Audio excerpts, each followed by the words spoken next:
Assalamualaikum warahmatullahi wabarakatuh. Innal hamdalillah nahmaduhu wa nasta'inuhu wa nastaghfiruh wa na'udzu billahi min shururi anfusina wa min sayyiati a'malina. Man yahdihillahu fala mudilla lahu wa man yudlil fala hadiya lahu. Ashhadu an la ilaha illallah wahdahu la syarika lah wa ashhadu anna Muhammadan abduhu wa rasuluh. Ya ayyuhalladzina amanu taqullaha haqqa tuqatih wa la tamutunna illa wa antum muslimun. Ya ayyuhan nasu taqu rabbakumul ladzi khalaqakum min nafsin wahidah wa khalaqa minha zawjaha wa batha minhuma rijalan katsiran wa nisaa'a wattaqullaha alladzi tasaaluna bihi wal arham innallaha kana 'alaikum raqiba. Ya ayyuhalladzina amanu taqullaha wa qulu qawlan sadida yuslih lakum a'malakum wa yaghfir lakum dhunubakum wa man yuti'illaha wa rasulahu faqad faza fawzan 'azima. Amma ba'd, fa inna asdaqal hadits kitabullah wa khairal hadi hadi Muhammadin sallallahu alaihi wasallam wa syarrul umuri muhdatsatuha wa kullu muhdatsatin bid'ah wa kulla bid'atin dalalah wa kulla dalalatin finnar. Ma'asal muslimin, ikhwani fillah wa akhwati rahmani wa rahmakumullah. Alhamdulillah, segala puji bagi Allah Subhanahu wa taala yang mengumpulkan kita di salah satu taman surga Allah yang ada di dunia ini. Semoga Allah Subhanahu wa taala mengumpulkan kita di taman surganya di akhirat kelak. Rasul SAW bersabda, "Idza marartum bi riyadil jannah farta'u." Jika kalian melewati taman-taman surga, ambillah manfaat darinya. Ketika Rasul ditanya apa itu riyadul jannah, taman surga, Rasul menjawab majalisul zikr. Majelis zikir alias majelis al-ilm. Semoga Allah Subhanahu wa taala menjadikan langkah kita ke taman ini ikhlas karenanya. Dan semoga Allah menambahkan kepada kita ilmu yang bermanfaat dan al-amal as-saleh. Ikhwani fillah wa akhwati rahmani wa rahmakumullah. Pertama-tama kita ingin mengingat kembali tujuan kita hidup di atas muka bumi ini. Allah berfirman, "Wa ma khalaqtul jinna wal insa illa liya'budun." Tidaklah aku ciptakan jin dan manusia kecuali untuk beribadah kepadaku. Ini yang harus selalu kita ingat. Kita hidup di dunia ini bukan sekedar untuk makan, minum, hidup begitu saja. Namun ada tujuan yang mulia. Yaitu untuk kita menghambakan diri kita kepada Allah. Untuk kita beribadah kepada Allah Subhanahu wa ta'ala.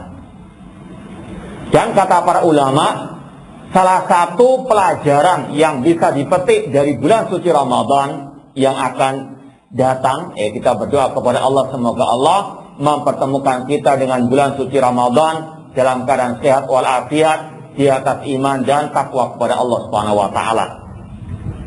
Kata para ulama, di antara salah satu pelajaran berharga di bulan suci Ramadan mengingatkan kita tentang tujuan hidup kita. Untuk kita beribadah hanya kepada Allah. Mungkin 11 bulan sebelum Ramadan orang banyak lalai tentang tujuan hidupnya beribadah kepada Allah. Maka di bulan suci Ramadan manusia kita semuanya diingatkan kita hidup di muka bumi ini untuk tujuan yang mulia beribadah kepada Allah Subhanahu wa taala. Allah juga berfirman dalam surat Al-Qiyamah, "Ayahsabul insanu an yutraka sudah." Apakah manusia dibiarkan hidup begitu saja sia-sia? Kata Al-Imam Asy-Syafi'i rahimahullah, beliau mengatakan bal yu'mar wa yunha. Bahkan manusia itu diperintah, dilarang oleh Allah Subhanahu wa taala. Ini tujuan hidup kita. Untuk kita menghambakan diri kepada Allah, melaksanakan perintah Allah, meninggalkan larangan Allah Subhanahu wa ta'ala. Dan Allah ketika memerintahkan kita, melarang kita, Allah tidak meninggalkan kita begitu saja. Namun dengan rahmat Allah, kasih sayang Allah, Allah mengutus Rasulnya, Allah menurunkan kitabnya sebagai pedoman dalam kita melaksanakan tujuan hidup kita. Ini merupakan kasih sayang Allah kepada kita. Bisa antum bayangkan, kalau kita diperintahkan oleh Allah, dilarang oleh Ta'ala, tapi kita tidak punya panduan, tidak punya pedoman, kebingungan kita. Kalau seperti orang di dunia, disuruh pergi dia ke misalnya Arab untuk umroh, tapi dia tahu caranya bagaimana, jalannya kemana, akan tersesat. Na'udzubillahi min dzalik. Maka ini yang perlu untuk kita paham, yaitu bagaimana metode kita dalam beragama ini. Kita dalam beragama ini bukan sekedar asal-asalan begitu saja. Bukan seenaknya kita beragama. Ada aturannya, ada pedomannya, ada panduannya. Allah berfirman dalam awal surat Al-Baqarah, Alif Lam Mim, dzalikal kitabu la raiba fihi hudal lil muttaqin. Alif Lam Mim, itulah Alkitab Al-Quran. Tidak ada keraguan padanya, petunjuk bagi orang-orang yang bertakwa. Demikian pula Allah katakan dalam ayat tentang puasa, Syahrul Ramadan alladzi unzila fihi al-Quran hudan lin-nasi wa bayyinatin minal huda wal furqan. Bulan Ramadan diturunkan di dalamnya Al-Quran sebagai petunjuk bagi manusia. Petunjuk untuk apa? Di antaranya tadi, untuk kita melaksanakan tujuan hidup kita. Untuk kita melaksanakan perintah Allah, untuk kita meninggalkan larangan Allah. Ini adalah panduannya. Hudal linnas wa bayyinatin minal huda. Dan di dalamnya ada keterangan-keterangan, petunjuk dan al-furqan, pembeda antara yang hak dengan yang batil. Kita tahu ini halal haram di antaranya dari Al-Quran. Kita tahu ini syirik, ini tauhid, ini sunnah, ini bid'ah, ini ma'siyah, ini ta'at dari Al-Quran. Karena Allah mengatakan demikian. Allah juga mengatakan inna hadzal Qur'an yahdi lillati hiya aqwa. Sesungguhnya Al-Quran menunjukkan kepada jalan yang lurus. Allah mengatakan ittabi'u ma unzila ilaikum mir rabbikum. Ikutilah apa yang diturunkan kepada kalian dari Rabb kalian. Kalau kita mengaku Al-Quran sebagai kitab suci, kitab yang termulia di atas muka bumi ini kewajiban kita. Meyakini Al-Quran adalah petunjuk. Makanya tidak cukup Al-Quran hanya sekedar dibaca. Ketika bulan suci Ramadan, banyak orang kembali kepada Al-Quran, yaitu membacanya, mengkhatamkannya. Itu suatu yang luar biasa bagusnya. Akan tapi perlu dipahami, perlu diyakini Al-Quran bukan sekedar untuk dibaca, namun untuk dipahami. Afala yatadabbaruna Al-Quran. Tidakkah mereka mentadabburi Al-Quran? Am ala qulubin aqfaluha. Ataukah dalam hati mereka ada kuncian? Kalau tidak dipahami, bagaimana mungkin akan mendapatkan petunjuk? Ini sekali lagi harus betul-betul kita pegang erat. Allah menurunkan kitabnya untuk kita jadikan pedoman, metode dalam kita beragama ini. Allah juga mengatakan famanittaba hudaya fala yadhillu wa la yashqa. Barang siapa mengikuti petunjukku, Al-Quran di antaranya, tidak akan tersesat dan dia tidak akan sengsara. Wa'tasimu bihablillahi jami'an wa la tafarraqu. Berpeganglah dengan tali Allah. Kata para ulama di antara makna hablullah yaitu Al-Quran. Berpeganglah dengan tali Allah Al-Quran dan jangan kalian berpecah belah. Ini adalah pedoman bagi kita dalam beragama ini. kembali kepada Al-Quranul Karim. Di dalamnya banyak kebaikan, di dalamnya ada petunjuk. Dan kata Allah, "Wa man a'rada an dzikri fa inna lahu ma'isyatan dhanka." Barang siapa berpaling dari peringatanku, dari Al-Quran, maka kami berikan kehidupan yang sempit. Kata para ulama, yaitu kehidupan sempit di dunia, di alam barzakh, bahkan di akhirat. Naudzubillah min dzalik. Wa nahsyuruhu yaumal qiyamati a'ma. Dan kami akan bangkitkan mereka dalam keadaan buta. Naudzubillah min dzalik. Jadi sekali lagi, ma'asal muslimin, ikhwani fillah wa akhwati rahimani wa rahmakumullah, harus kita pahami dalam kita beragama harus melewati metode Al-Quranul Karim. Akan tetapi tidak cukup hanya Al-Quran. Kenapa demikian? Karena Al-Quran mengatakan harus mengikuti petunjuk Rasulullah sallallahu alaihi wasallam. Allah berfirman, "Ya ayyuhalladzina amanu ati Allah wa ati Rasul wa ulil amri minkum." Wahai orang-orang beriman, taatilah Allah, taati Rasul dan pemimpin di antara kalian. Taat kepada Rasul, kata para ulama, dengan mengikuti petunjuk Rasul, mengikuti hadis-hadis Rasul sallallahu alaihi wasallam, tentunya yang as-sahih. Dan dalam Al-Quran banyak ayat-ayat yang memerintahkan kita untuk mengikuti petunjuk Rasul, untuk kita ittiba kepada ajaran Ar-Rasul sallallahu alaihi wasallam. Imam Ahmad rahimahullah mengatakan, "Nazartu ilal mushaf fawajatu fihi anna ta'ata Rasul fi salasin wa salasina mawdi'an." Aku memperhatikan mushaf Al-Quran dan aku dapati di dalamnya ada 33 ayat yang memerintahkan, mewajibkan untuk mengikuti ajaran Rasul, untuk mengikuti hadis Rasul sallallahu alaihi wasallam. Dan kata para ulama, ada 3 redaksi ayat yang berkaitan dengan ittiba, mengikuti Rasul. Ada yang bentuknya perintah langsung, seperti yang kita baca tadi surat An-Nisa ayat 59, "Atiur Rasul", taatilah Rasul, ikutilah Ar-Rasul. Jadi kalau kita mau beragama ini harus punya metode yang benar, yaitu mengikuti petunjuk Rasul. Karena ini perintah Allah, ini perintah Al-Quran. Ya, tidak cukup hanya mengikuti Al-Quran, namun harus mengikuti hadis Rasul sallallahu alaihi wasallam. Allah juga mengatakan, "Qul in kuntum tuhibbunallah fattabi'uni yuhibbukumullah." Dalam surat Al-Imran ayat 21 insyaallah. Katakan, wahai Nabi Muhammad, jika kalian, wahai umat Islam, mengaku cinta kepada Allah, ikuti aku, yaitu ikuti Ar-Rasul. Pasti Allah akan mencintai kalian dan Allah pasti mengampuni dosa kalian.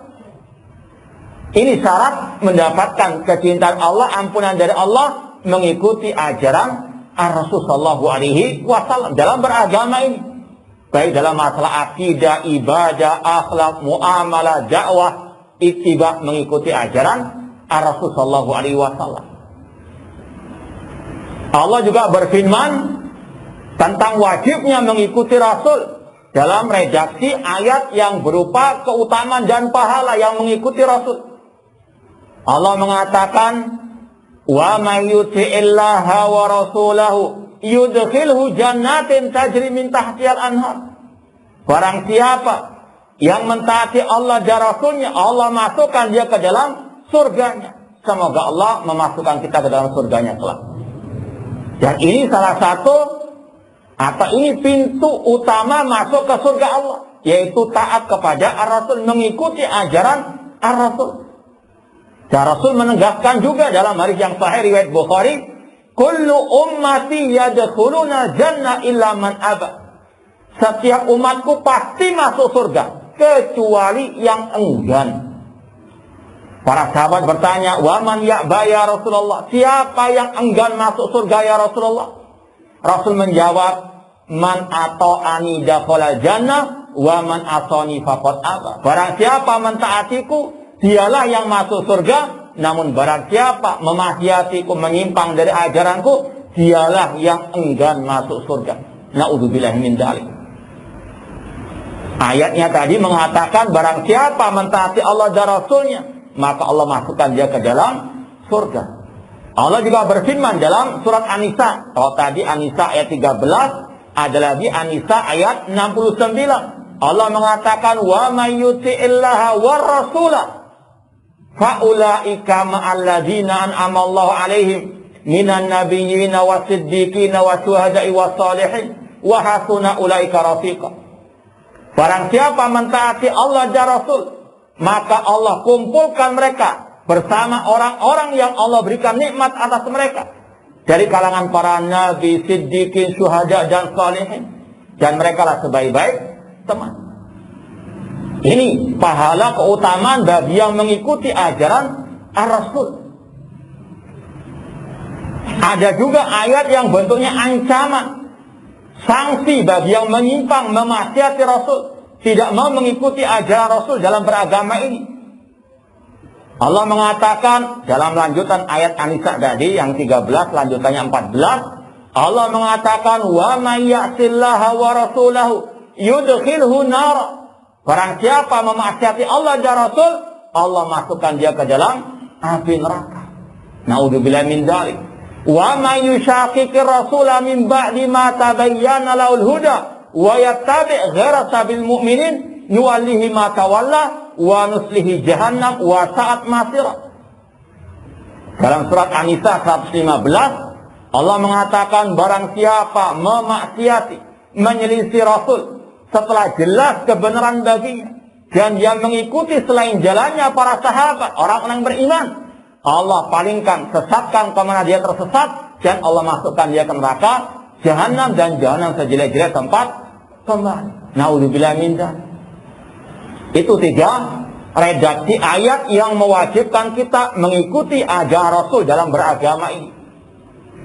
Yang pertama bentuknya perintah langsung, taati Rasul. Demikian pula redaksi yang kedua, memberikan keutamaan pahala bagi yang mengikuti Rasul. Demikian pula yang ketiga, ancaman dan sanksi bagi yang menyelisihi, memaksiati, menyimpang dari ajaran Rasul. Yang intinya sama, wajibnya kita ini mengikuti Rasul sallallahu alaihi wasallam. Bahkan dalam ayat surat Al-Ahzab ayat 21 Allah mengatakan laqad kana lakum fi rasulillahi uswatun hasanah. Sungguh telah ada suri teladan yang baik bagi kalian dalam diri Rasul sallallahu alaihi wasallam. Kata Imam Ibnu Katsir rahimahullah dalam tafsir ayat ini, hadhil ayat aslun kabirun fi ta'ati bir Rasul sallallahu alaihi wasallam fi aqwalihi wa af'alihi wa ahwalihi. Ayat ini adalah landasan utama untuk kita mengikuti Rasul, baik dalam ucapan, perbuatan, dan keadaan beliau. Dan para ulama sejak dahulu kala senantiasa menyeru untuk kita ittiba, mengikuti ajaran Ar-Rasul dalam semua keadaan. Maka sungguh sesat mereka-mereka yang menyinyiri ataupun yang enggan untuk ittiba kepada sunnah Rasul. Dianggap suatu yang sepele, anggap suatu yang biasa. Padahal para ulama senantiasa untuk apa? Menyeru umat ittiba kepada ajaran Rasul sallallahu alaihi wasallam dalam segala hal. Baik dalam masalah akidah harus ikuti akidahnya Rasul.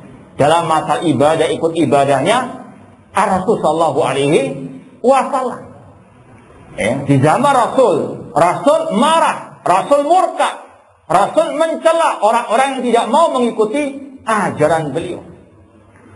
Ketika ada seorang budak, perempuan yang kecil waktu itu menyandungkan syair, mengatakan wa fina nabiyyun ya'lamu ma fi ghadi. Di antara kita ada nabi yang tahu yang gaib, yang akan datang. Rasul marah karena itu nggak sesuai dengan akidah beliau. Akidah yang mengatakan tidak ada yang tahu yang gaib kecuali Allah. Allah yang mengatakan, "Qul la ya'lamu man fis samawati wal ardil ghaiba illallah." Katakan oleh Nabi Muhammad, tidak ada yang tahu yang gaib yang di langit maupun di bumi kecuali Allah. Ketika ada orang yang mengatakan akidah yang salah, Rasul marah karena nggak sesuai dengan akidah Rasul. Itu salah satu bentuk nahi mungkar. Nahi mungkar itu bukan hanya kalau ada orang minum khamar, narkoba, ataupun judi. Namun yang lebih harus dilarang masalah apa? Penyimpangan dalam masalah akidah. Ucapan yang sesat, ucapan yang keliru, yang menyelisih ajaran Al-Quran dan Sunnah Rasulullah SAW. Demikian pula ketika ada orang yang mengatakan Masya Allah wa syi'ta, ini karena kehendak Allah dan karena kehendak Muhammad. Rasul marah karena di situ ada bentuk penyimpangan dari akidah beliau, yaitu ada menyamakan Allah dan Rasul sallallahu alaihi wasallam. Ada kata-kata dan di situ Masya Allah wa syi'ta, karena Allah dan karenamu. Rasul marah. Rasul katakan Masya Allah summa syi'ta, karena Allah kemudian. Karena di situ ada beda dan kemudian. Ya. Ini intinya apa? Dalam segala urusan agama ini khususnya harus mengikuti ajaran Rasul. Ini metode dalam beragama.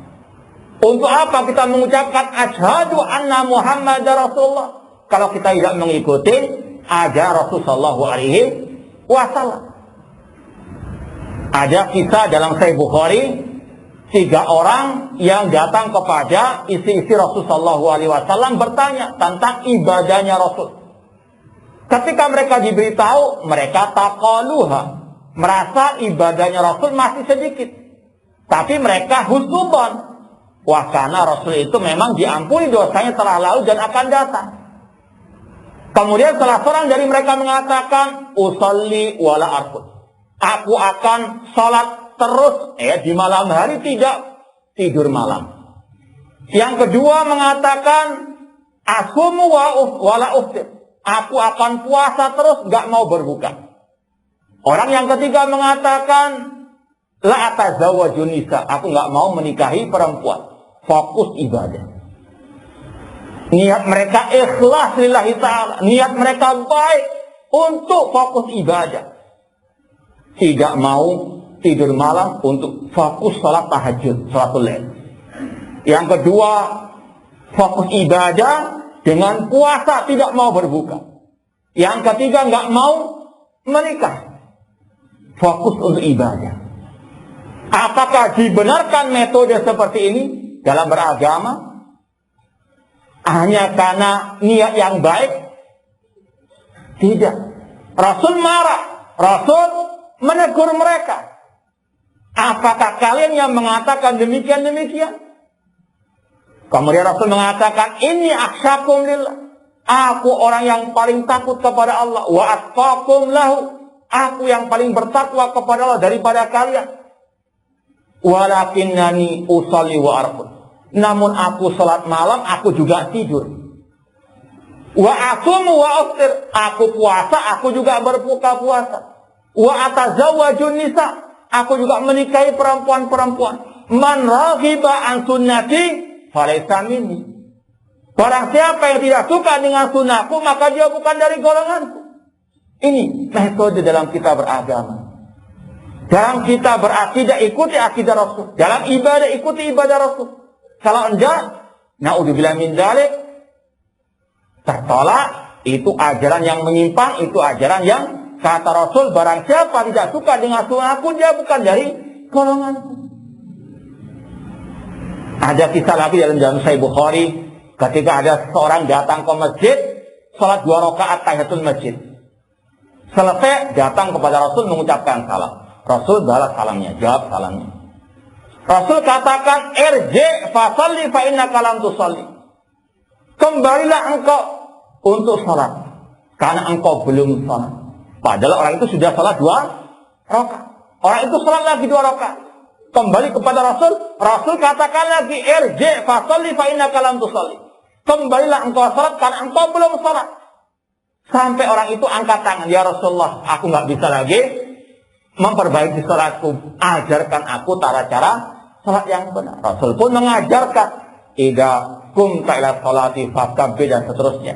Yang dikenal dengan hadis musik salat tahu, hadis tentang orang yang jelek salatnya.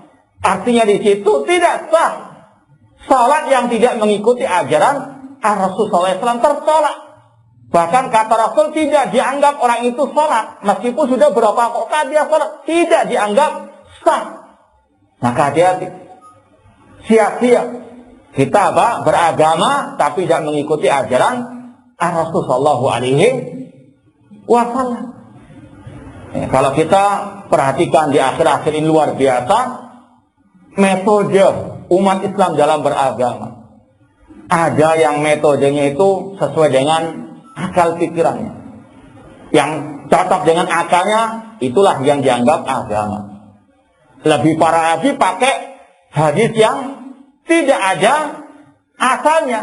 Seperti ada hadis yang berbunyi ad-din wal akal. La dina liman la akalahu. Agama itu adalah akal. Orang yang enggak pakai akalnya dia tidak beragama. Naudzubillah min dzalik. Kata Imam Ibnu Qayyim rahimahullah, hadis tentang keutamaan akal ini tidak ada yang sah. Tidak ada yang sahih. Ada pula